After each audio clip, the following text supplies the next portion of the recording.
I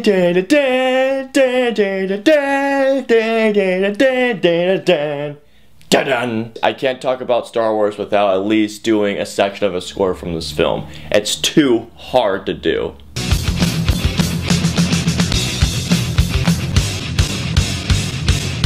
Hey guys, welcome back to the series of Star Wars reviews that MaffmanJones and I are doing in preparation for Star Wars The Force Awakens. We have gone through the treacherous prequel trilogy, minus the fact that Revenge of the Sith is actually not a bad movie. It's actually pretty watchable. But now we've gone on to the good movies, the original trilogy. Thank God. And today we are talking about Star Wars A New Hope, aka Star Wars.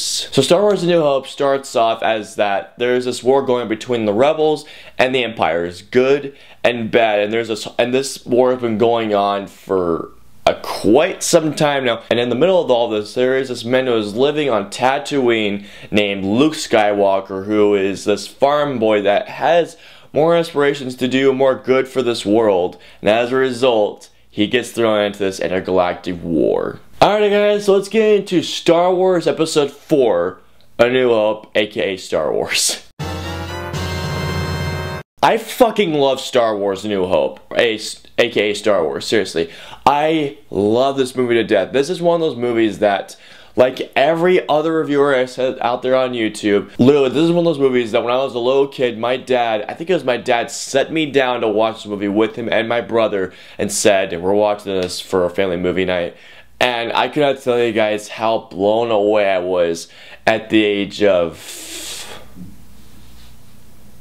unknown for right now. But no, I was completely blown away by the special effects of this movie. I was blown away by every aspect of this movie. But again, every reviewer has said this out there. I'm just saying what every reviewer said because I went through what every reviewer did when they saw this movie. First of all, the acting in this movie, it's seriously amazing. You have Mark Hamill as Luke Skywalker, who is the classic example of a hero that's gone down his luck, but then decides to do good for this world by joining the good fight against the Empire. Luke Skywalker is us. He's the Harry Potter of the Star Wars movies. And we also have Carrie Fisher as Princess Leia, who looks like she's a damsel in distress, but really she is a badass female heroine, and she is one of those girls that stands up for female empowerment, especially Return of the Jedi, which we'll get to later on. Also, we have Harrison Ford as Han Solo. Again, pitch perfect casting here. I love Han Solo's attitude, especially his introduction scene when he shoots Greedo. But no, his introduction scene is just so badass, and how relaxed and how like he's just going like, yeah, I'm gonna shoot your face off anyway, but go ahead, keep talking. I don't need to tell you guys how great these three actors are, seriously. Pierre-Emmanuel as Chewbacca. I won't do that ever again. But the one I'm waiting for is James Earl Jones as Darth Vader. One of the most iconic, if not the most iconic villain in movie history. Darth Vader, when he first appears on the screen,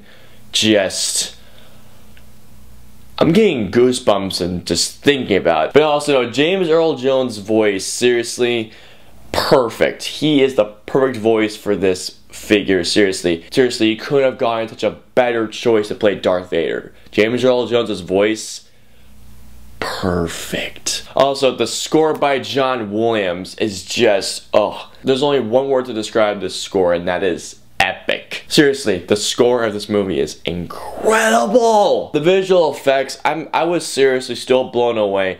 Now, of course, again, like every other reviewer has said, the special effects hold up amazingly well, considering this is a 1970s movie. When you hear the lightsaber coming up,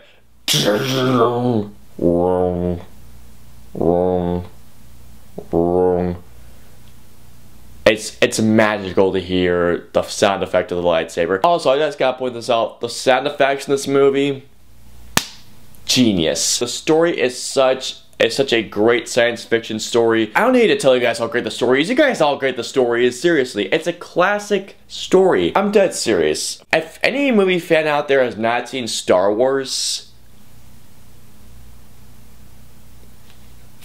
I'm trying to comprehend that sentence right now. Watch it.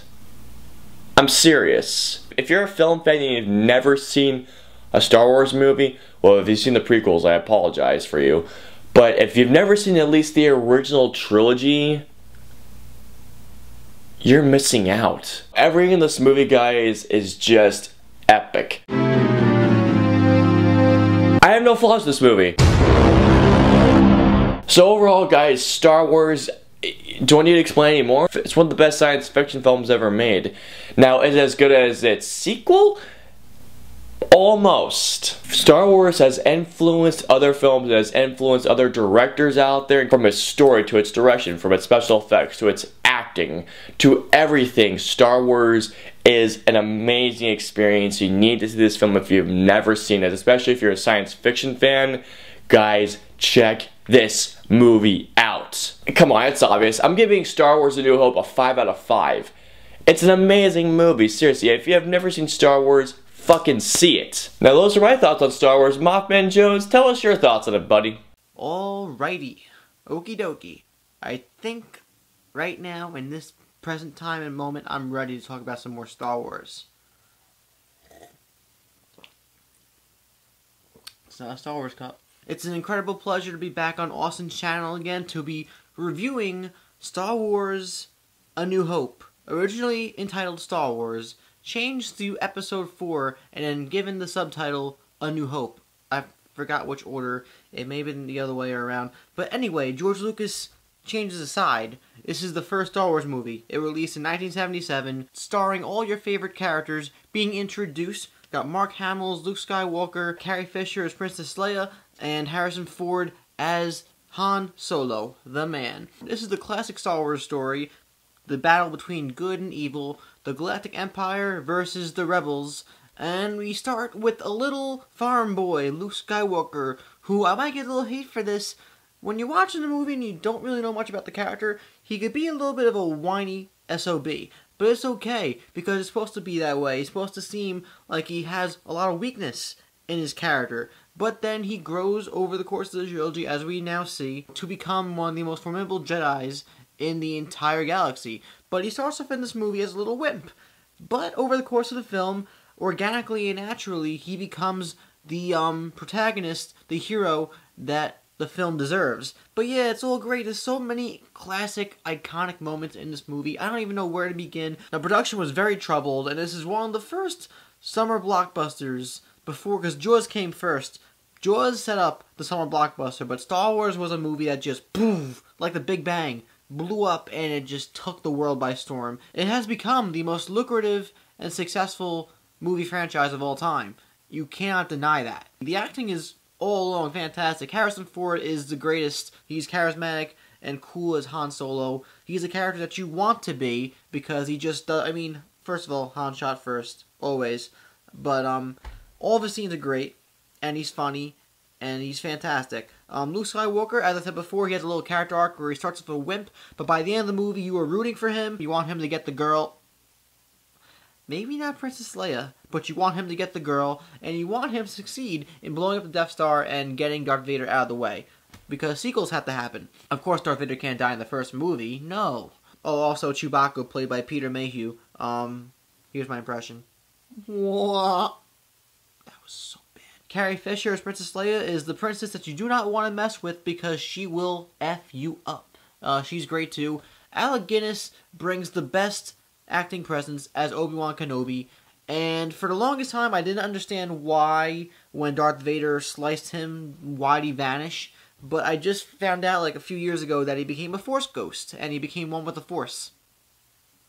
For a while I just thought that he died, and Luke was hearing things in his head, in his own head, that allowed him to defeat the Death Star, but no, it was a totally different thing. For a long time, my information was misconstrued. But I digress. Going into the storytelling, it's as classic as storytelling gets. It's very Shakespearean. We start off with our two droid characters, C-3PO and R2-D2, which is kind of a surprise, especially for a movie that came out in that time. To start off your movie with two droids walking around in the desert having arguments, like, it's kind of weird. I mean, technically we do start off with the opening logo, the title crawl, and the scene where Princess Leia gets kidnapped by Darth Vader after the Star Destroyer takes on that little tiny rebellion ship, which is still one of the most incredible shots of all time.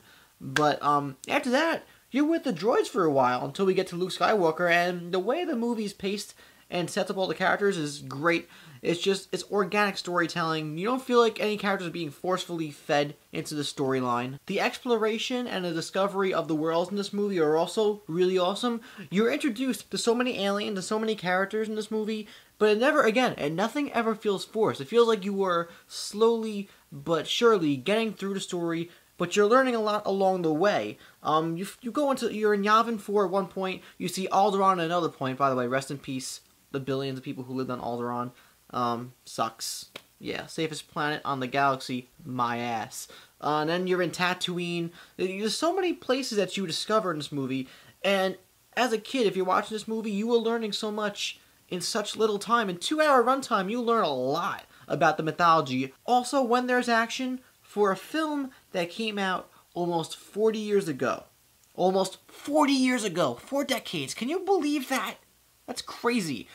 The action is spectacular. All the action derives from the storytelling and the beats of the story, where it's going, where it's been. It's all organically being told. So therefore, it makes the film all the more engaging and engrossing. But in this earthly lives of ours, movie-wise, there are fewer things that are more satisfying than watching Luke Skywalker in his X-Wing after Han Solo and Chewbacca came through, yahoo! Taking out Darth Vader with his TIE bomber and his fellow TIE fighters, going down the Death Star, shooting his little bloops, and then watching the Death Star explode. There are fewer moments that are more satisfying than that. Every time I watch it personally, whew, and you cannot review a Star Wars movie without mentioning the John Williams score.